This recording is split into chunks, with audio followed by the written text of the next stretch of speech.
เคเราบอกสบายดีบีตอง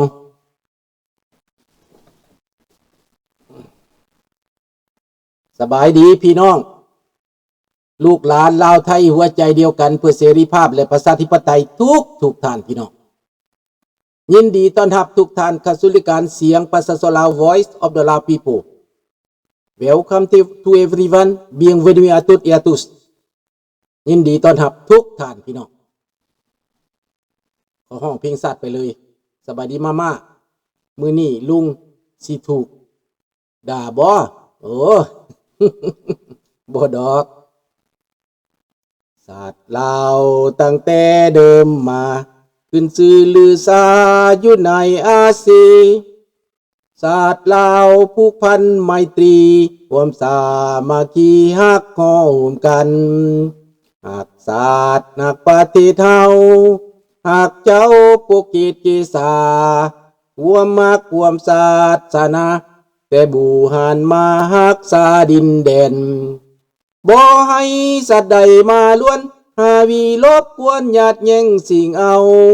ไผขึ้นเข้ามารู้วุ่นวายสุจนตัวตายต้านทานศัตรู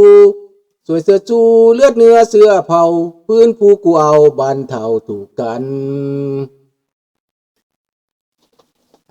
พี่น้องขอเข่าเพลงที่2เนาะเอาเพลงดาเอา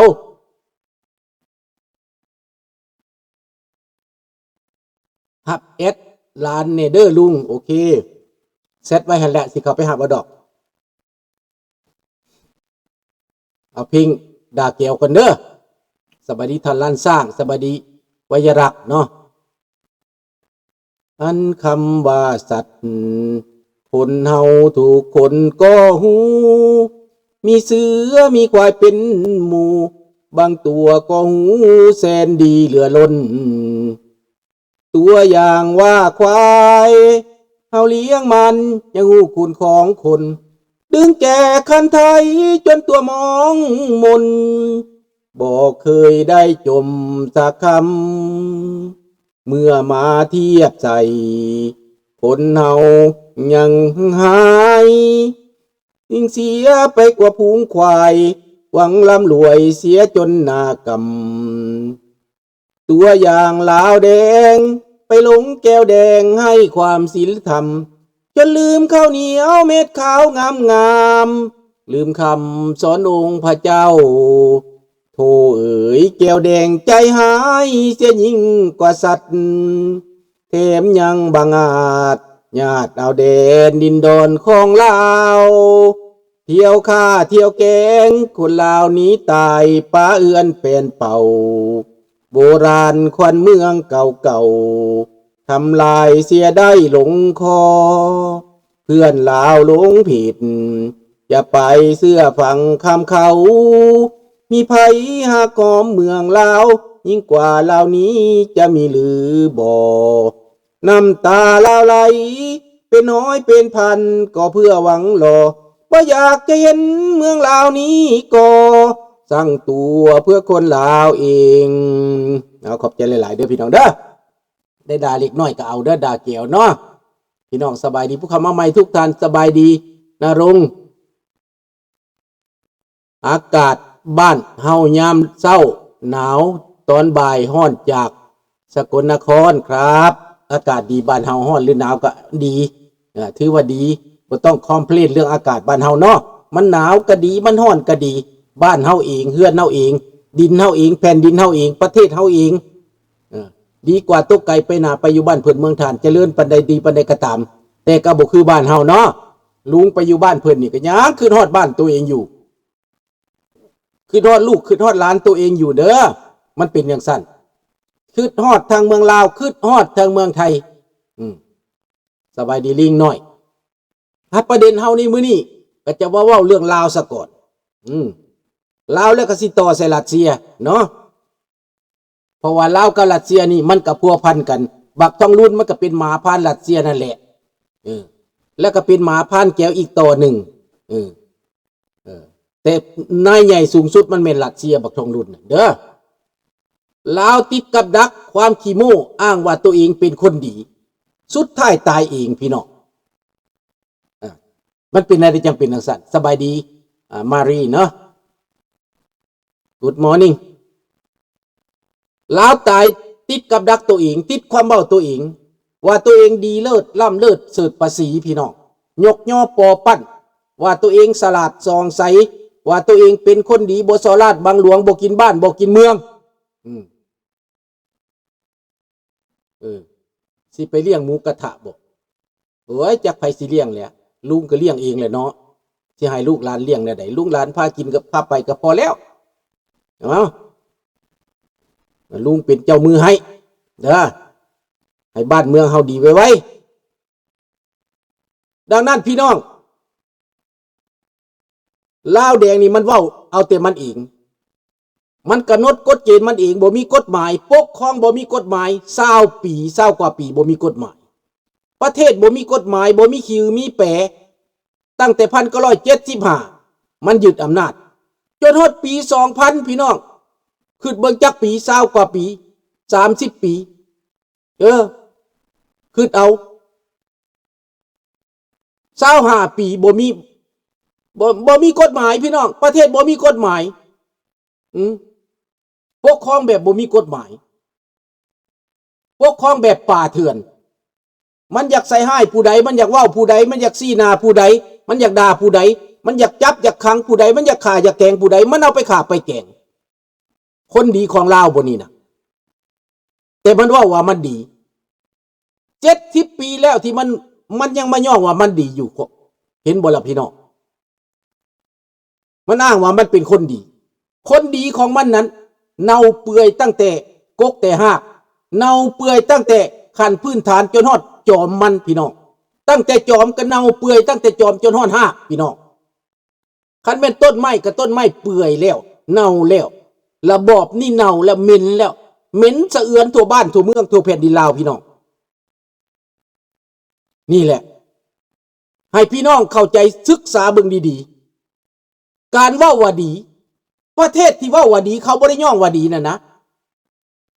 เขาผิดพลาดด้านการปกครองการบริหารน้อยเดียวนะท่านวิรชนเขาลาออกเขาถูกไล่ออกเขาถูกลงโทษแต่สปป.ลาวนี่นับตั้งแต่บักทองลุนลงฮอดคันลุมผิดพลาดกันไปหมดพี่น้องโง่กันไปหมดทั้งประเทศระดับผู้นำระดับการปกครองน่ะเห็นบ่ล่ะมันย่องมันติดกับดักตัวนี้เนื่องจากว่ามันใส่มาตรฐานที่มันว่าไว้นั้นว่ามันจะเป็นคนดีว่ามันจะเป็นคนซื่อสัตย์ว่ามันจะเป็นคนสุจริตสุดท้ายบ่มีอย่างดีบ่มีอันใดพิสูจน์ได้ว่ามันเป็นคนดีเลยประธานประเทศเขากระดาเขาตาหน้าทุกมือเขาสาบแซงเขาป้อยด่าทุกมือเป็นอย่างจะเป็นอย่างสั่นประชาชนในประเทศได้ป้อยด่าได้สาบแซงได้เป็นอย่างเพราะว่าการกระทำการไปผุดของพวกผู้นำลาวแดงนั้นมันบ่เป็นตามที่มันเว้ามันบ่เป็นตามที่มันว่าแต่มันหน้าด้านพี่น้องความหน้าด้านหน้ามึนหาใส่เปรียบบ่ได้หน้ามันคือสินะหนาทะนังหนักหน้ามันหนาทนหนังพาตีนสร้างคุณแหละพี่น้องหน้ามันหั่นน่ะหน้าแต่ละคนนะไล่รวมลงมาหน้าบักทองรุ่นหน้าบักสอนไซหน้าบักรัฐมนตรีต่างๆหนาปานพาตีนสร้างขนาดนั่นแหละพวกหนาพวกบ่อายบ้านอายเมืองพวกบ่อายโลกมันสิเว้าไปซำใดเฮาก็เห็นความชั่วเห็นความเลวของมันเบิดมันตั้งมาตรฐานไว้สูงสุดท้ายมันลงเองบ่ได้สุดท้ายมันเปลี่ยนแปลงบ่ได้มันสิยอมก็บ่ได้เฮ็ดอะไรก็บ่ได้ไผเว้าก็บ่ได้สุดท้ายตายเองพี่น้องตายเองแนวใดไล่เบิ่งเขาไล่ล่าเอาหนีแล้วก็ตายแล้วประเทศที่ติดหนี้หลายที่สุดในโลกก็คือประเทศลาวอันดับ3ของโลกติดหนี้นะเพิ่นได้อันดับ3ของโลกได้ประเทศหยังน่ะนี่เห็นบ่ล่ะสบายดีน้องธนาพรประเทศที่มีป่าไม้ประเทศที่มีบ่อแฮประเทศที่มีทรัพยากรหลายที่สุดในแผ่นดินน้อยๆนั่น และประเทศก็ตั้งอยู่ในที่ประเทศที่อุดมสมบูรณ์ปลูกฝังได้ปลูกได้ทั้งปีกินได้ทั้งปีอยู่ได้ทั้งปีนุ่งเสื้อที่ชอบซื่อๆก็อยู่ได้ประเทศนั้นถือว่าเทวดาสร้างให้แล้วประเทศลาวนั่นเห็นบ่ล่ะถือว่าโลกนี่นะประเทศลาวเป็นประเทศที่ตั้งอยู่บนดีที่สุดบ่มีภูไฟบ่มีแผ่นดินไหวบ่มีธรรมชาติอันโหดร้ายประเทศลาวโชคดีที่สุด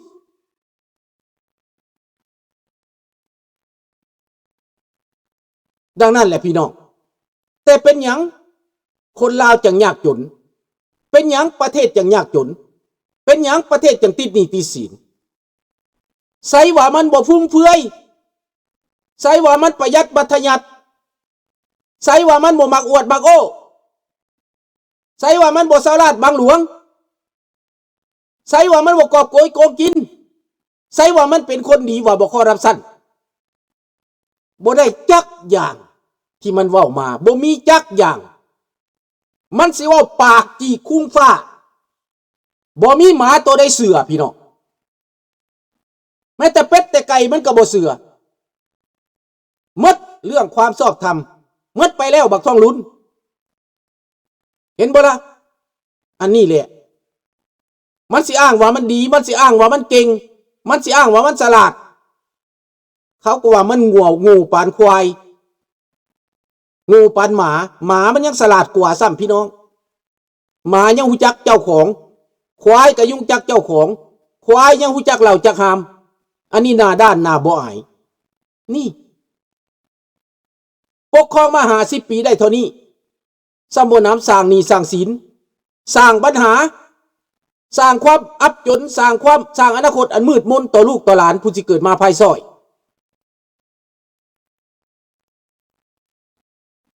เวรกรรมเริ่มแล้วทำงานแล้วตายแต่ละมือแม่น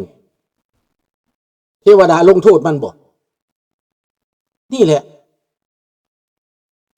สัจจังเวอมตาวาจาพี่น้อง50 ปีเขาตั้งได้เห็นคนสัวปรากฏตาจังสัตว์แจ้งประชาชนจากตาแจ้งตาสว่าง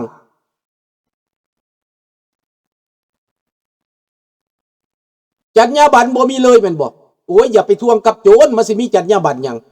คุณงานความดีก็บ่มีความซื่อสัตย์ก็บ่มีจักอันคุณธรรมก็บ่มียุติธรรมก็บ่มีเห็นบ่อันนี้แหละพี่น้องบ่มีจักอันไปถามหาจรรยาบรรณเฮงไก่แล้วขนาดว่าอำนาจก็ยังปุ้นเข้ามากินน้ำสาบานสแตกน้ำสาบานอยู่วัดองค์ตื้อแล้วก็ยังลบล้างได้นะพี่น้องเห็นบ่ล่ะอันนี้ละเวรกรรม